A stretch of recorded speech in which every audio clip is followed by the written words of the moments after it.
Joem Bascon o Joseph Emmanuel Bascon ay pinanganak noong August 29, 1986. Ang 17 years na kapamilya ngayon ay napapanood sa Kapuso Network.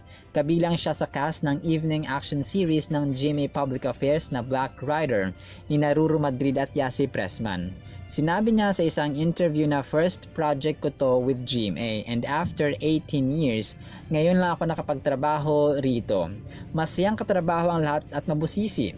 Makikita ang puso ng mga artista at direktor. I'm very happy with the GMA at masaya ako na napasama rito na may big cast. Ang esposo ni Meryl Soriano na anak ni Willie Revillame ay nagtapos ng high school sa Don Bosco Technical College sa Mandaluyong, isang exclusive school for boys. Nung college naman ay sa University of Santo Tomas at kinuha niyang kurso ay Electrical Engineering.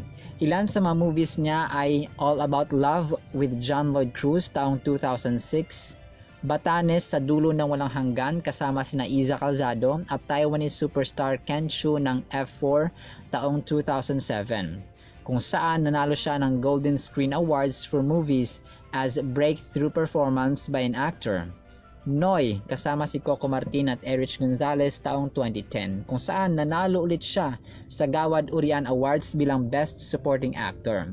She's Dating with a Gangster with Daniel Padilla at Catherine Bernardo noong 2014. Bonifacio ang unang pangulo, siya bilang si Emilio Jacinto kasama sina Robin Padilla, Jasmine Curtis Smith, Daniel Padilla at Vina Morales taong 2014. Maria Leonora Teresa nina Jody Santa Maria, Zanjo Marudo taong 2014.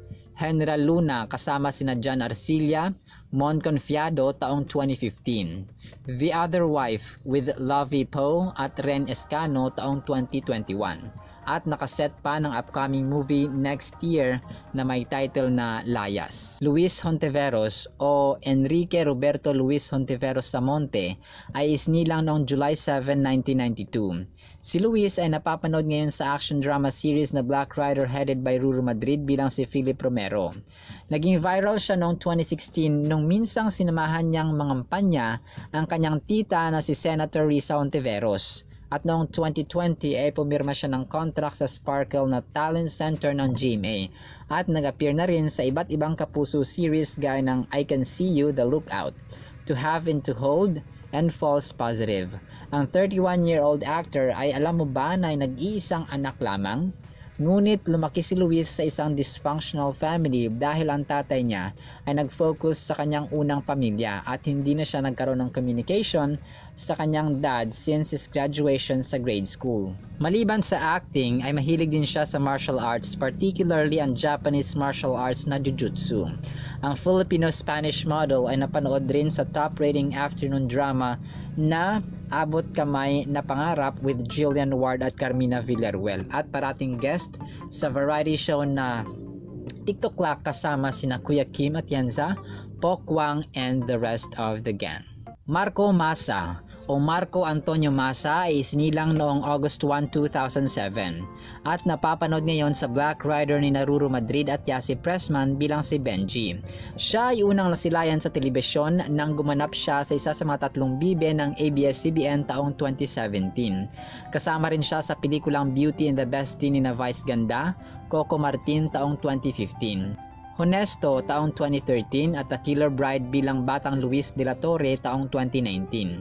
Si Marco ay naging tanyag rin sa kanyang ginampanan bilang si Nathaniel taong 2015, Eldon sa pelikulang Maria Leonora Teresa taong 2014. Siya ay kasalukuyang parte ng Sparkle Teens ng GMA Network kasama sina Zephanie, Alin Ansay, Sofia Pablo, Shane Sava, Abdul Rahman, Michael Sagar at marami pang iba. Napapanood rin siya sa comedy late night show na 24/7 ni Bossing Vic Soto at gumanap na Young Tristan or Batang Tristan, ang karakter naman ni Alden Richards sa Startup PH sa isang TV series paired with Bea Alonzo taong 2022. Iba pang notable movies kasama si Marco ay ang Huling Henya with Rufa May Quinto, Candy Pangilinan, E.A. Guzman taong 2013. Maybe This Time with Coco Martin, Sara Geronimo, Rufa Gutierrez, Boboy Garavillo taong 2014. Tatlong bibe with Juan Carlos Lavajo, Angel Aquino, Charlene San Pedro taong 2017. Sunshine Family kasama si Sue Ramirez, Noni Buencamino, Charmaine Buencamino taong 2019. At alam mo ba na sa batang edad ay marami na siyang awards na tanggap gaya ng Philippine Outstanding Men and Women Awards 2023, Child Performer of the Year sa 24th PMPC Star Awards for Television taong 2021. At noong 2015 ay tinanghal siyang Best Child Performer sa 29th PMPC Star Awards for Television. Waki Kiray. Si Waki ay may tunay na pangalang Ricardo Lanaban Balarosa Jr.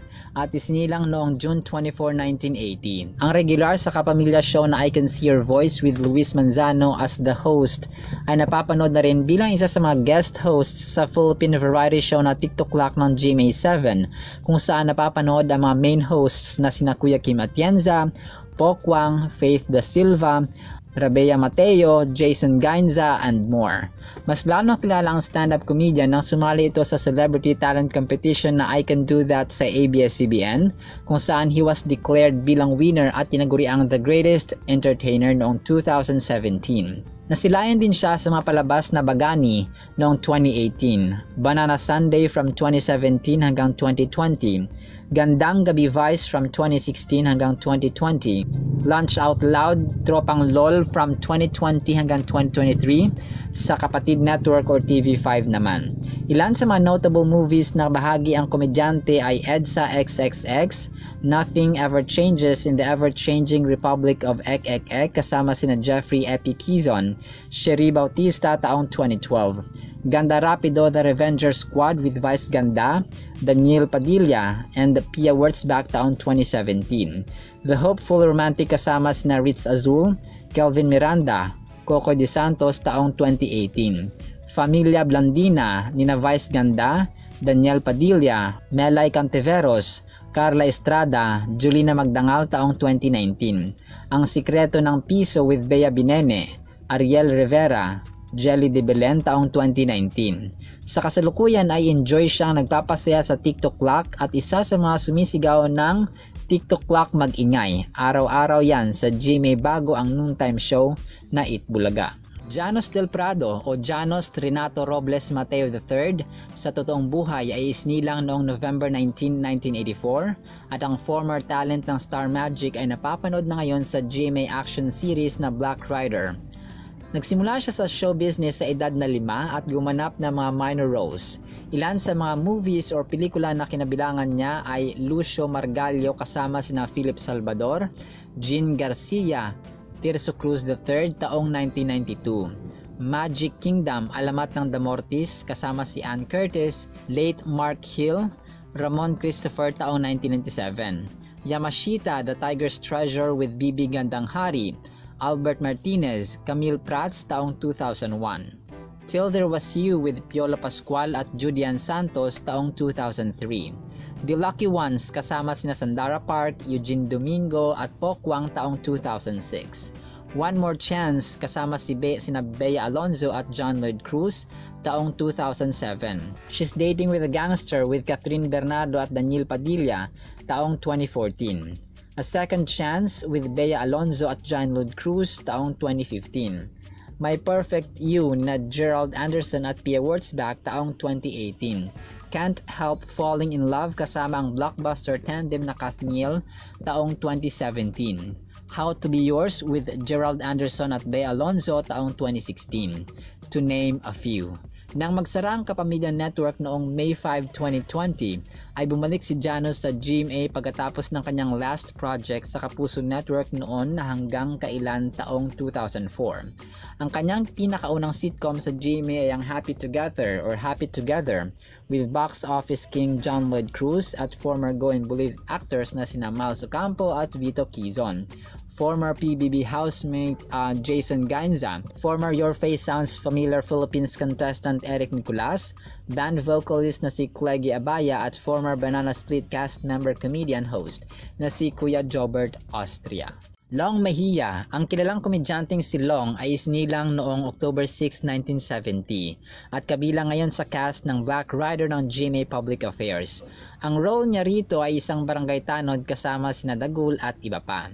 Ilan sa mga sikat na pelikulang kinabilangan ni Long ang Home Alone, The River 2002 with late Dolphy, Impostor 2010 kasama si Sam Milby at Maha Salvador. Ang action drama series na ang FPJs ang Probinsyano headed by Coco Martin. Medyo hindi na bago kay Long ang mapanood sa Kapuso Network dahil nagkaroon na rin siya ng mga projects noon sa GMA7 gaya ng Cool Ka Lang, Maynila, Tonight with Arnold Clavio at Sunday Pinasaya. Ang mga projects naman niya sa Kapamilya Network ay MTV ang Saya-saya. Maalaala mo kaya The Rene Requesta Story, Okay Fine Whatever, Okay Fine Ito Ang Gusto Ko, Quezon Avenue, Home Along the Airport, It's Your Lucky Day, at sa kapatid network naman na TV5 ay Celebrity Samurai, Everyday Happy, Star Confessions at ang Untold Stories mula sa Face to Face. Ilan pa sa mga movies kasama ang veteranong komedyante ay Gagamboy kasama si Vong Navarro, OG Diaz, Catherine Bernardo noong taong 2004. Raketeros with Andrew E., Ogie Alcacid taong 2013. Ang Panday with Coco Martin, Gloria Romero, Jake Cuenca, Jaime Fabregas taong 2017. Triple Trouble, Huli Ka Balbon with Coco Martin, Jeneline Mercado, Ivana Alawi, Ay de las Alas, Tirso Cruz III taong 2019 at marami pang iba.